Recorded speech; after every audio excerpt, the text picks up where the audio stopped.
আসসালামু আলাইকুম রহমতুল্লাহি ওয়াবারাকাতু। আজকে আলোচনা করব 69-এর গণ উত্থানের মহানায়ক তোফায়েল আহমেদের বিষয়। ওনার মৃত্যুর পরে যে জানা যায়, আমরা যা দেখলাম, যা ঘটে গেল, এ বিষয়ে কিছু আলোচনা করব। আশা করি সবাই মনোযোগ দিয়ে কথাগুলো শুনবেন। আসলে আমাদের দেশের ইতিহাস যা বলে, আর ইতিহাস কখনো মিথ্যে বলে না। ইতিহাসকে কখনো মুছে ফেলা যায় না। তবে ইতিহাসকে কিছু লোক আছে, কিছু রাজনৈতিক দল আছে, তারা ইতিহাসকে বিকৃত করার চেষ্টা করে, ইতিহাসকে বিকৃত করে এবং শেষ পর্যন্ত তারা মির্জাফর হিসাবে প্রতিষ্ঠিত হয়ে যায়। আর জাতি তাদেরকে মির্জাফর হিসাবেই সারা জীবনের জন্য আখ্যায়িত করে। এটাই হলো ইতিহাসের বাস্তব প্রমাণ। তোফায়েল আহমেদের জানা যায় যে তোফায়েল আহমেদ 69-এর গণঅভ্যুত্থানের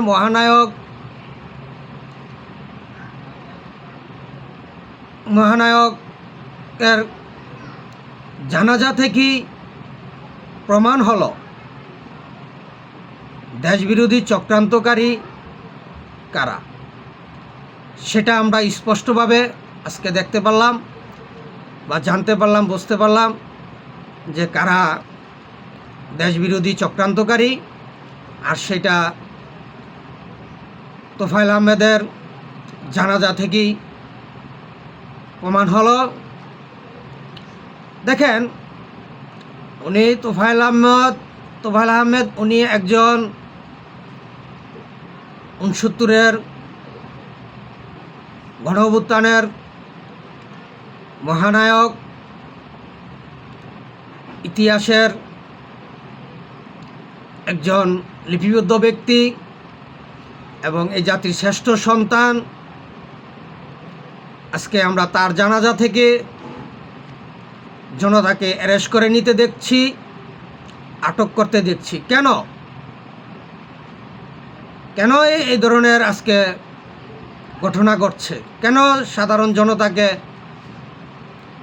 এই জানাজা থেকে অ্যারেস্ট করা হচ্ছে? হ্যাঁ, তবে আমরা যেটা দেখেছি, শুনেছি যে এখানে জয় বাংলা স্লোগান দিয়েছে। আর পুলিশ আজকে বলছে যে এখানে জয় বাংলা স্লোগান দেওয়া হয়েছে এবং তারা বিশৃঙ্খলা সৃষ্টি করার পরিকল্পনা করেছে, সেজন্য তাদেরকে অ্যারেস্ট করা হয়েছে। আসলে কি এখানে কোনো গ্যাঞ্জাম করেছে? না, সেটা তো কেউ দেখে নাই বা আমরাও কেউ দেখতে পারি নাই। এখানে কারো সাথে কেউ ঝগড়া করে নাই। তাহলে কিসের ষড়যন্ত্র? আর যদি জয় বাংলা বলার কারণে অ্যারেস্ট করে থাকে, কেন করবে? কারণ এই জয় বাংলা স্লোগান এদেশের জাতীয় স্লোগান। এই জয় বাংলা স্লোগান ধরে এদেশের মুক্তিযুদ্ধ গঠন হয়েছে, এদেশের স্বাধীনতা অর্জন হয়েছে। এদেশের জাতীয় স্লোগান হলো জয় বাংলা স্লোগান।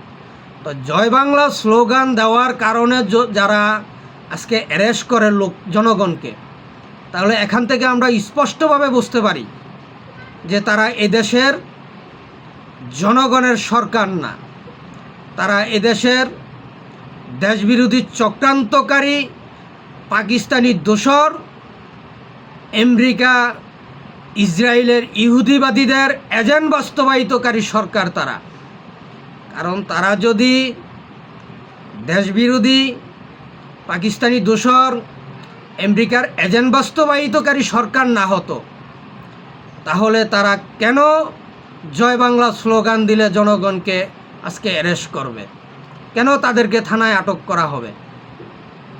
কারণ জয় বাংলা স্লোগান এদেশের জাতীয় স্লোগান। এই জয় বাংলা স্লোগান দিয়েই এদেশ স্বাধীন হয়েছে। বাংলাদেশের স্বাধীনতার স্থীপিত মুসলিম নেতা, বাংলাদেশের জাতির পিতা জাতির জনক বঙ্গবন্ধু শেখ মুজিবুর রহমানের নেতৃত্বে এদেশে মুক্তিযুদ্ধের সংগঠন সংগঠিত হয়েছে।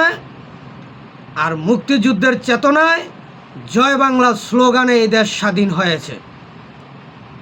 আর সেই জয় বাংলা স্লোগান দেওয়ার কারণে যদি কাউকে অ্যারেস্ট করা হয়, তাহলে আমরা স্পষ্টভাবে বুঝতে পারি তারা এই দেশবিরোধী চক্রান্তকারী, পাকিস্তানি দোসর, আমেরিকার এজেন্ট বাস্তবায়িতকারী সরকার তারা, সেটাই আমরা স্পষ্টভাবে বুঝতে পারি।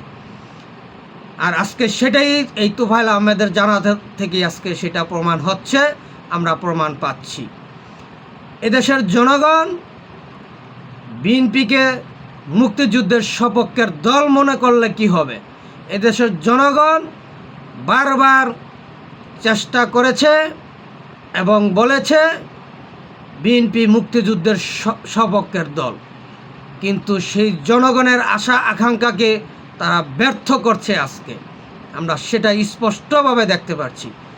আসলেই তো আমরা যা বুঝতে পারছি, আজকে আসলে বিএনপি বারবার প্রমাণ করতে চেয়েছে, প্রমাণ দিতে চেয়েছে যে তারা এদেশের মুক্তিযুদ্ধের সপক্ষের দল না।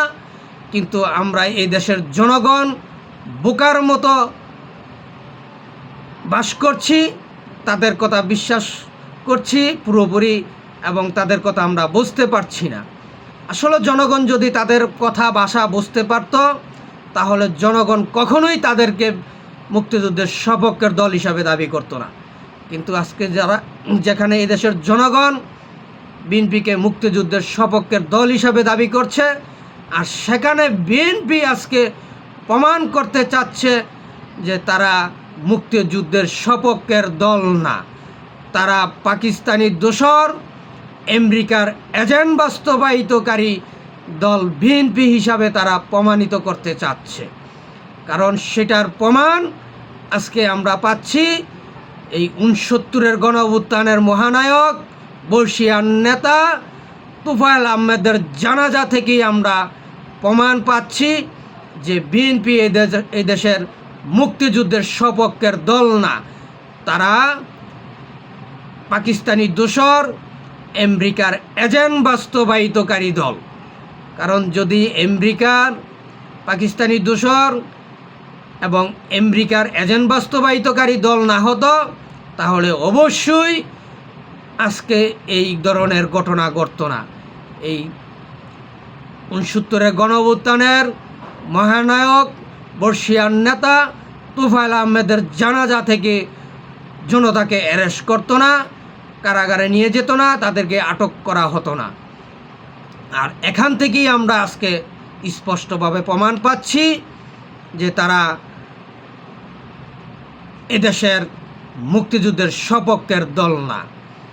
দেখেন, আপনার এর পূর্বের ঘটনাগুলো দেখেন, ইতিহাস দেখেন, বিএনপির যত বড় বড় নেতা মারা গেছেন, সেখানে প্রত্যেকটা জানাজায় আওয়ামী লীগের সিনিয়র বর্ষিয়ান নেতারা উপস্থিত হয়েছেন এবং জানাজা দিয়েছেন, এবং প্রত্যেকটা জানাজাকে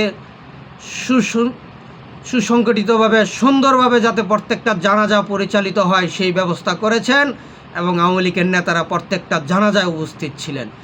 আজকে আমরা দেখতে পাচ্ছি ইতিহাসের একজন নায়ক, এই দেশের বীরশ্রেষ্ঠ সন্তান, 69-এর গণঅভ্যুত্থানের মহানায়ক বর্ষিয়ান নেতা তোফায়েল আহমেদের জানাজায় আজকে বিএনপির নেতারা যাচ্ছে না। এবং আরে শেখ হাসিনা না হয় মহিলা প্রধানমন্ত্রী ছিল, সেই হিসাবে মহিলা হিসাবে পুরুষের বা নারীদের কোনো জানাজায় যেতে পারেন নাই, যান নাই। কিন্তু আজকে তারেক রহমান, বিএনপির নেতারা কি করছেন? তারেক রহমান তো একজন এই দেশের প্রধানমন্ত্রী, উনি একজন বর্ষিয়ান নেতার মূল্যায়ন করতে পারেন নাই। আজকে উনি জানাজায় আসতে পারেন নাই বা আসেন নাই, সেটা বড় কথা না।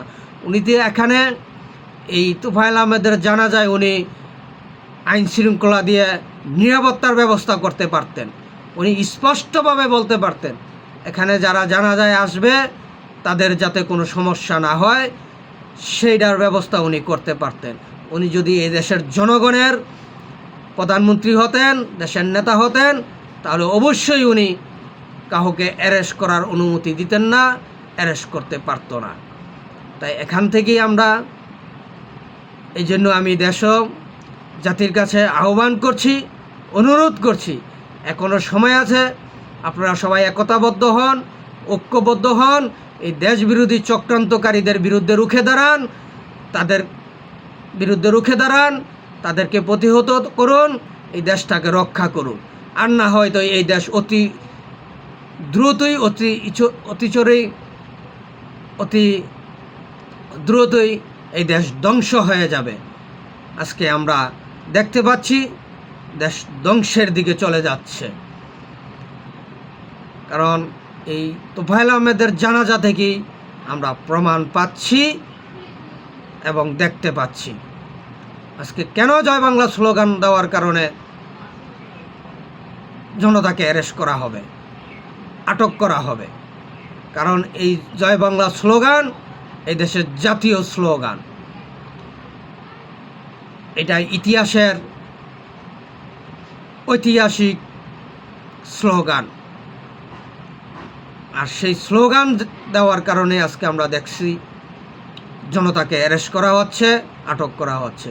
আমি এর তীব্র নিন্দা ও প্রতিবাদ জানাই, দেশ ও জাতির কাছে আহ্বান জানাচ্ছি, অনুরোধ জানাচ্ছি, এখনও সময় আছে, আপনারা সবাই একতাবদ্ধ হন, ঐক্যবদ্ধ হন। এই পাকিস্তানি দোসর আমেরিকা এজেন্ট বাস্তবায়িতকারী এনসিপি জামাত শিবিরের বিরুদ্ধে রুখে দাঁড়ান, তাদেরকে প্রতিহত করুন, এই দেশটাকে রক্ষা করুন, এই জাতিকে উদ্ধার করুন। আজকে এখানে এই পর্যন্তই। আমার কথায় যদি কোনো ভুল ত্রুটি হয়ে থাকে দয়া করে আমাকে ক্ষমার দৃষ্টিতে দেখবেন এবং আমার ভুলগুলো সংশোধন করার সুযোগ দিবেন। এই বলে শেষ করলাম। জয় বাংলা, জয় বঙ্গবন্ধু, জয় হোক সর্বস্তরের সচেতন জনগণের। আবারও বিজয় হবে মুক্তিযুদ্ধের সপক্ষের, ইনশাআল্লাহ। আসসালামু আলাইকুম ওয়া রাহমাতুল্লাহি ওয়া বারাকাতুহু।